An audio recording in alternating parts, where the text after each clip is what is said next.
ಸಚಿವ ಶಿವಾನಂದ ಪಾಟೀಲ್ ವಿರುದ್ಧ ಕೇಂದ್ರ ಸಚಿವ ಪ್ರಹ್ಲಾದ್ ಜೋಶಿ ಕಿಡಿಕಾರಿದ್ದಾರೆ. ಶಿವಾನಂದ ಪಾಟೀಲ್ ರದ್ದು ಅತ್ಯಂತ ಬೇಜವಾಬ್ದಾರಿ ಹೇಳಿಕೆ. ದೊಡ್ಡ ಸ್ಥಾನದಲ್ಲಿದ್ದವರು ಹೀಗೆ ಮಾತಾಡಬಾರದು. ಸರ್ಕಾರ ಬರಗಾಲದಲ್ಲಿ ಮಾತ್ರ ಪರಿಹಾರ ನೀಡುತ್ತೆ. ಬೆಳೆ ಸಮೃದ್ಧವಾಗಿ ಬಂದ್ರೆ ರೈತರು ಯಾರ ಹತ್ರನೂ ಕೈ ಚಾಚಲ್ಲ. ಶಿವಾನಂದ ಪಾಟೀಲ್ ಹೇಳಿಕೆಯೇ ವಾಪಸ್ ಪಡಿಬೇಕು, ಕ್ಷಮೆ ಕೇಳಬೇಕು ಅಂತ ಹೇಳಿದ್ದಾರೆ ಕೇಂದ್ರ ಸಚಿವ ಪ್ರಹ್ಲಾದ್ ಜೋಶಿ. ಹುಬ್ಬಳ್ಳಿಯಲ್ಲಿ ಕೇಂದ್ರ ಸಚಿವ ಪ್ರಹ್ಲಾದ್ ಜೋಶಿ ಶಿವಾನಂದ ಪಾಟೀಲ್ರ ಈ ಹೇಳಿಕೆಯ ಬಗ್ಗೆ ಆಕ್ರೋಶದ ಮಾತುಗಳನ್ನಾಡಿದ್ದಾರೆ. ಇದು ಅತ್ಯಂತ ಬೇಜವಾಬ್ದಾರಿಯುತವಾದಂಥ ಹೇಳಿಕೆ. ಈ ರೀತಿ ದೊಡ್ಡ ಸ್ಥಾನದಲ್ಲಿರೋರು ಮಾತಾಡಬಾರ್ದು. ಯಾಕಂದ್ರೆ ಸರ್ಕಾರ ಏನು ಕೊಡ್ತದೆ ಏನಿಲ್ಲ, ಯಾವುದೇ ಸರ್ಕಾರ ಇರಲಿ ಅದಕ್ಕೊಂದು ಲಿಮಿಟೇಷನ್ ಇರ್ತದೆ.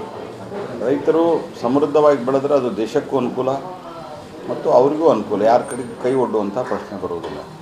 ಹಾಗಾಗಿ ಈ ರೀತಿ ಹೇಳಬಾರದು. ಶಿವಾನಂದ ಪಾಟೀಲರು ತಮ್ಮ ಹೇಳಿಕೆಯನ್ನು ಹಿಂಪಡೆದು ಕ್ಷಮೆ ಯಾಚಿಸಬೇಕು.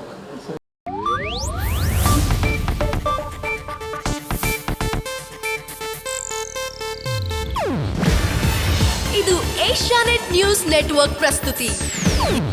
ನೀವು ನೋಡ್ತಿದ್ದೀರಾ ಏಷ್ಯಾನೆಟ್ ಸುವರ್ಣ ನ್ಯೂಸ್.